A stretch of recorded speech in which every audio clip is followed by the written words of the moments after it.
So I'll tell you what did win me over. Samoa Joe's promo. That was next up on our rundown for tonight. And it was sexy Samoa Joe in his all suit. Suited up, looking Businessman. so fine. Samoa Joe came out and cut a promo, possibly brought back power rankings to AEW, saying that there's going to be a championship committee for you to bring your record to, and if you have an impressive run, then you're able to get a championship match. Not down with that, because there's people that are like 27-1, and it's like, why are they not competing for the title?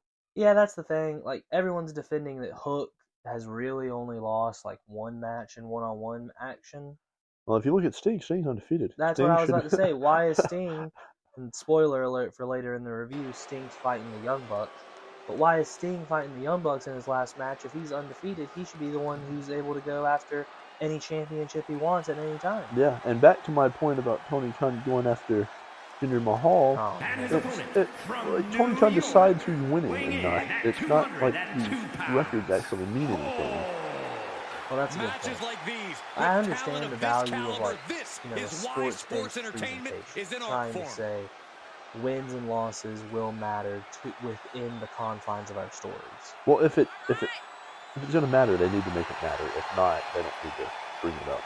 Yeah, and if they're going to make it matter, then I think that means that you're going to have to start be like a universal the quality of it. Yeah, that's I'm assuming that legitimate sport is kind of like that. Well, yeah, but like if you're 15-0, but you played against, competition level has never been higher. I don't but this guy, college football team, Danhausen's. That's pretty decent.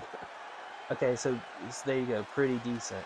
But if you played them 15 games straight and beat them, does that mean that you're going to the and we can already see just how focused he is in this one. Not if you're and he is up against someone who's determined to get the win here. It's got to be the same thing. I guess that's what the championship committee is that Samoa Joe is referencing. Who's going to be on that committee? Tony Khan, the Young Bucks, just Tony Khan, Kenny Omega. Yeah. Wow, that's weird. Kenny Omega's getting a title match again.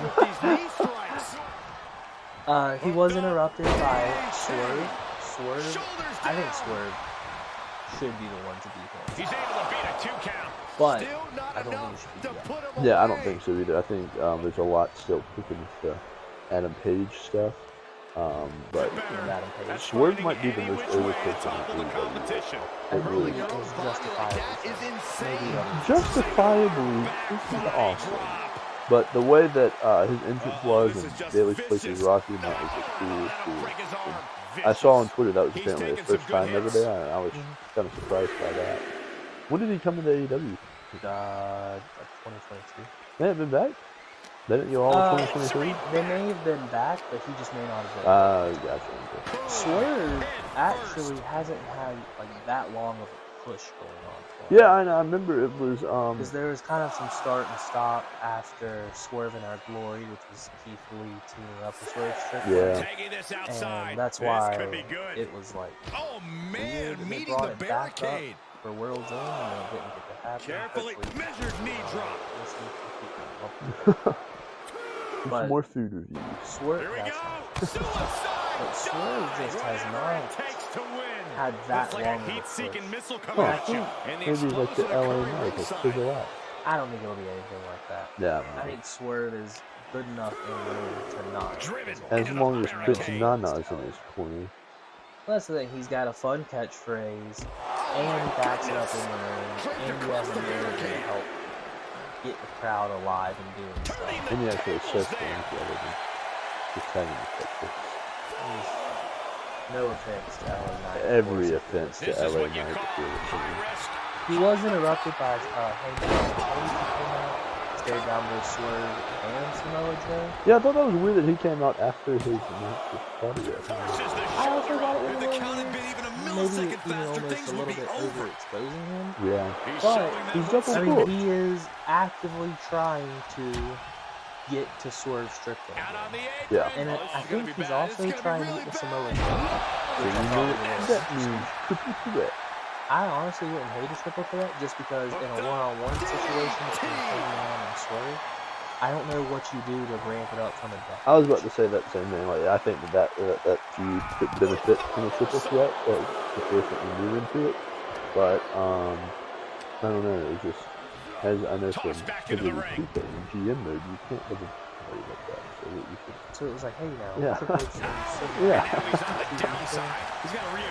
And then the last person to come out and confirm The most awesome one. They activated the hook signal, like the Batman signal, hook music hit and came out and got in some He feels the pressure mounting as he delivers. I'm not here to pick sides when it comes to Hook and Jinder Mahal. I am, and I'm picking Jinder Mahal. I'm not here to drag either one of them. I think both of them. Well, I'm not dragging them roles either, but I'm very just saying that you can't hinder Jinder. I understand. But in the context of both of them, I think it is bad for Hook to be directly compared to Jinder Mahal. Yeah, I would agree with that. And do I you think understand that they're trying Hook to say, would have like, been put out there like that without the crap that was going on X? Tonight? Yeah. Maybe not. That's what I kind of thought too.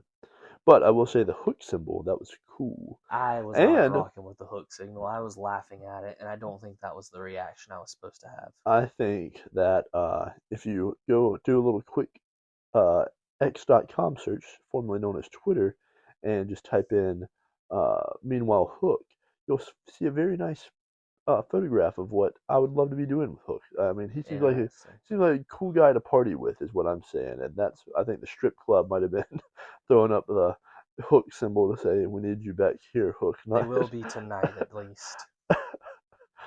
I think, like you said, he is the off air. You said that he is the James Harden of AEW.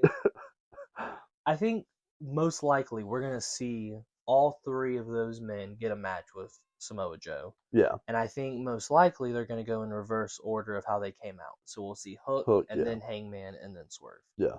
And it'll probably be then that Swerve takes the title off of him. You think Swerve will take the title off of him in the first match? Yeah, I think so. Interesting. I think if you play it out so that they maybe have their match at, say, it would have to be after Revolution. I don't know what their pay-per-view calendar schedule is looking like, but I would assume it's something like Full Gear that would be next. If you waited for something like that and you did it there, I could see it happening. Give Samoa Joe a couple-month reign. I mean, I could MJF just held it for over a year. Yeah. We kind of need somewhat a shorter reign. Are you saying that you're a fan of transitional champions, that you argue with me all the time is not good? I mean, you are trying to say that like a couple months is a transitional champion. What I argue about is like a week. Well, I'll be honest. When you're always like, I'm bored of this. Why haven't we changed champions? And they just won it at WrestleMania, and we're not even to Backlash yet or something. I'll be honest. A few months will definitely feel like a transition after all these long title reigns we've been having lately. I mean, it would feel like one, especially in the moment, and I think we would have people, even in our comments, saying that they buried Samoa Joe. Like myself.